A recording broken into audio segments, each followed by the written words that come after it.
Pertama saya perkenalkan dulu Pak ya, Bu. Karena nama Wayan Sri Tama itu kelihatannya aneh. Tapi kok dikasih embel-embel ustadz itu? Ya saya anggap doa saja lah. Saya perkenalkan dulu.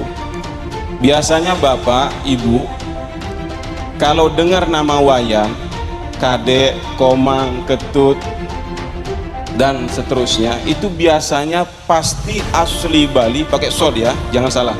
Asli Bali, asli so, bukan asyik, bukan gitu. Asli Bali, dan biasanya itu beragama Hindu, bukan Buddha, Hindu. Saya sering perkenalan mengawali biasanya itu karena nama Wayan ini harus saya jelaskan dulu. Dari mana sumbernya, orangnya jelas apa tidak. Jangan-jangan yang ngomong tidak jelas sehingga nanti betul-betul iseng kan gitu. Perlu saya perkenalkan memang. Jadi itu asli Bali dan biasanya beragama Hindu. Memang tidak salah, nama Wayan Sri Tama itu agama Hindu dulu. Tahun 94, tapi ada di daerah Pegayaman ada namanya Wayan, Komang, Ketut, itu biasanya itu asli Bali, tapi dari keturunan mbah-mbahnya itu sudah Islam, yang kemudian nama itu masih dipakai. Itu daerah Pegayaman di Singaraja Pak. Biasanya namanya Wayan Abdul Karim gitu ya. Ada gandengan nama Arabnya lah, atau berbahasa Arabnya. Tapi kalau Wayan Sri Tama itu sudah asli Bali Pak. Alhamdulillah tahun 94 kira-kira itu saya dapat hidayah Islam, lulus sekolah dasar. Karena memang orang tua secara ekonomi itu nggak mampu nyekolahkan SMP. Akhirnya saya kerja kesana kemari, terakhir kerja sama orang Madura. Ada anaknya sebaya dengan saya, diskusi tanya jawab seputar agama, dan alhamdulillah menurut saya Islam itu menarik. Kenapa kok milih Islam? Saya nggak tahu, karena saya nggak milih Islam, tapi Islam itu masuk ke dalam hati saya. Nah alhamdulillah sejak itu kemudian saya memilih agama Islam sebagai pilihan saya pribadi.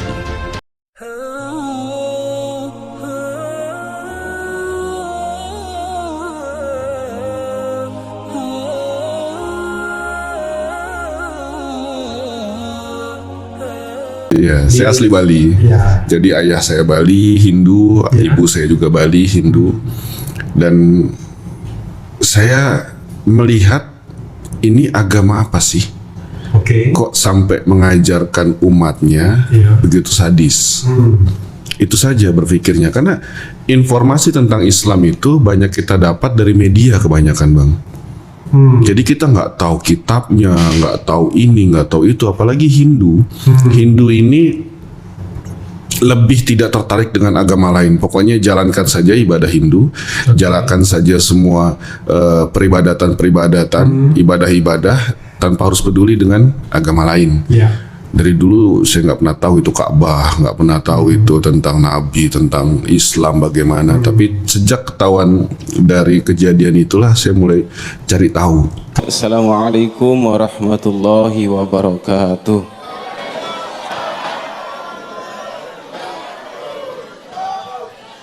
Dikasih salam itu doa. Kadang salamnya umat Islam ini sekarang hanya dipakai sekedar formalitas.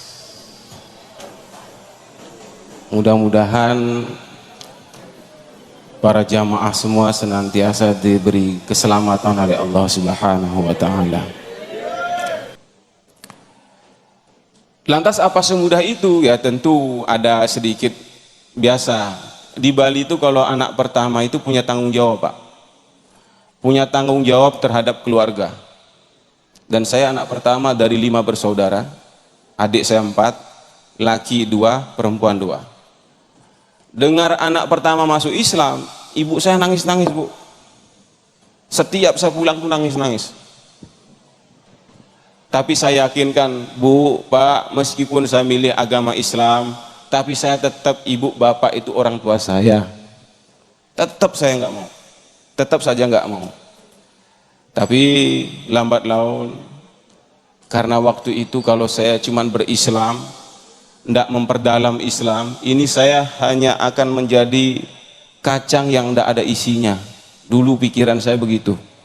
Akhirnya saya pilih nyantri. Awal mula nyantri saya itu pernah nyantri di Lombok Utara, di NTB. Itu kurang lebih 6-7 tahun. Kemudian saya sempat juga nyantri di NTB 2 pesantren, kemudian sempat di Al-Amin Madura, Sumeneb.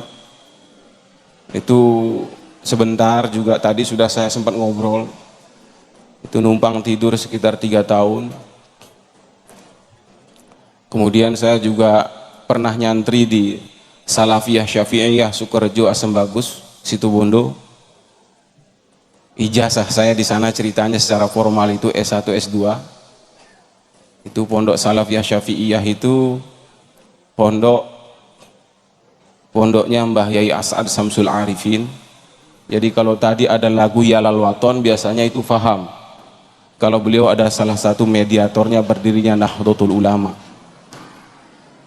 Saya di sana nyantri terakhir, kemudian saya sambil menyelesaikan S3 dan alhamdulillah sudah selesai di Universitas Islam Negeri Maulana Malik Ibrahim Malang. Itu juga sambil nyantri. Salah satu guru saya itu Mbah Yai Tolha Hasan, itu sahabatnya Gus Dur sekaligus Menteri Agama di eranya Gus Dur. Dan sekarang sudah almarhum Ramadan kemarin.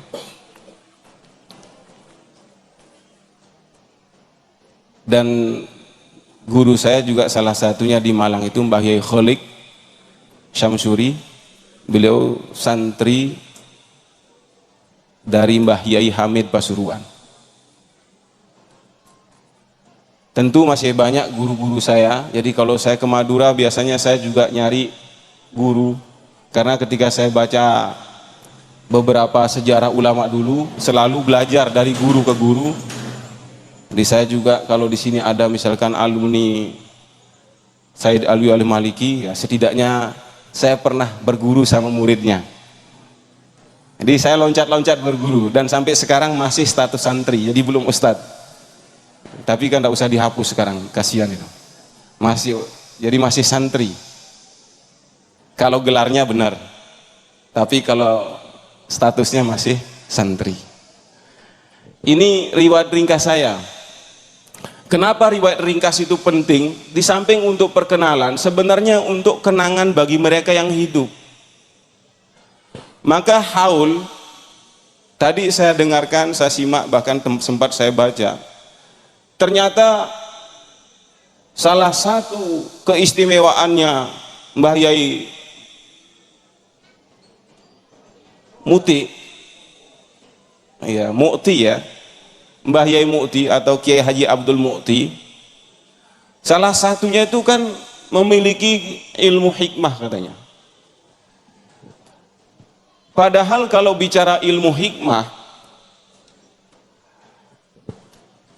itu yang sekarang sulit diterapkan.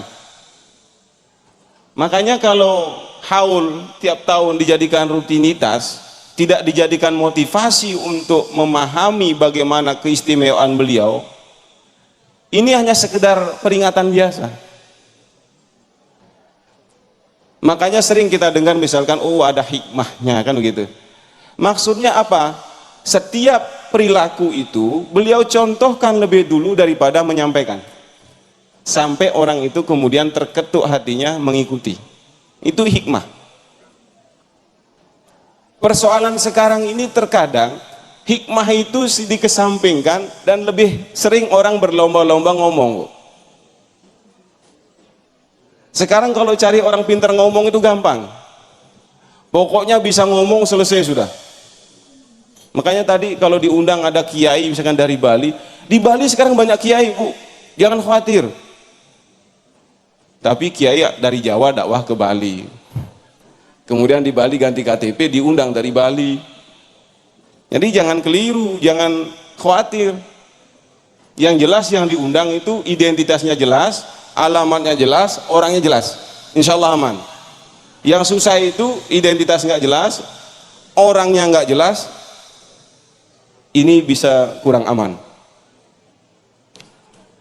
Maka kenapa umat belakangan ini sering menjadi kelompok-kelompok kecil?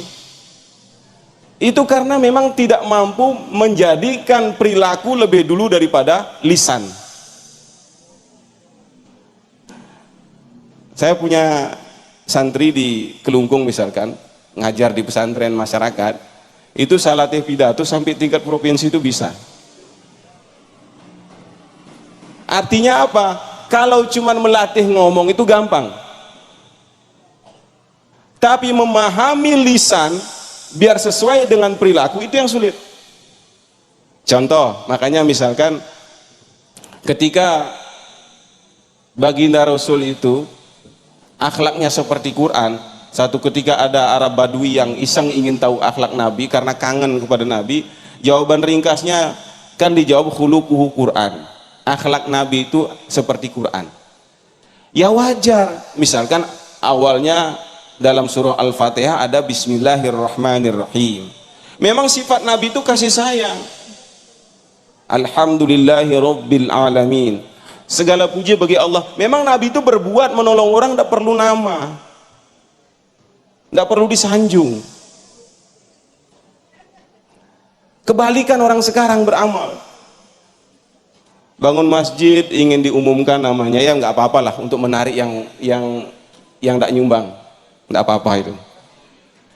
Tapi terkadang di dalam hal-hal lain itu sering Al-Fatihah dia hafal tapi perilakunya justru bertentangan dengan Al-Fatihah itu. Ayatnya kasih sayang tapi justru ketika dia berbicara memaki-maki orang lain. Ini yang kemudian merusak citra Islam yang rahmatan lil alamin. Kenapa hal ini terjadi? Karena tidak mampu meneladani ulama terdahulu, bahkan barangkali ulama-ulama itu sering dimaki. Yang memaki para ulama rata-rata mereka yang baru tahu ngaji. Nah, diadakannya haul ini sebenarnya adalah mengenang bagaimana perjuangan beliau sekaligus menanamkan di dalam hati agar semakin dekat dengan ulama. Makanya kan nanti begini, Pak. Kenapa akhir zaman nanti orang akan dipimpin dengan pemimpin-pemimpin yang tidak baik? Itu di dalam kitab Nasoihul Ibad itu ada hadis menyatakan sayati zamanun ala ummati yafirruna minal ulama wal fuqaha. Nah, ini sering saya ungkap di mana-mana. Nanti akan ada satu zaman orang sudah jauh dari ulama dan ahli fikih. Kalau sudah jauh dari ulama, bahkan memaki ulama, yang terjadi adalah saya betalihimullah bithalathi balayat, akan diuji, ditimpa dengan 3 ujian. Yang pertama yarfa'ullahu barakata min kasbihim, akan diangkat keberkahannya dari pekerjaan. Rumah punya, istri cantik, anak ada, tapi hidup gelisah. Ini hati-hati. Ini rambu-rambu ini. Tadi mungkin ibu-ibu ada yang nanya, oh iya tadi kalau udah ditanya sudah punya istri apa belum, kan begitu ya. Saya mumpung ingat itu, ya alhamdulillah sudah, tapi baru 1.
Oh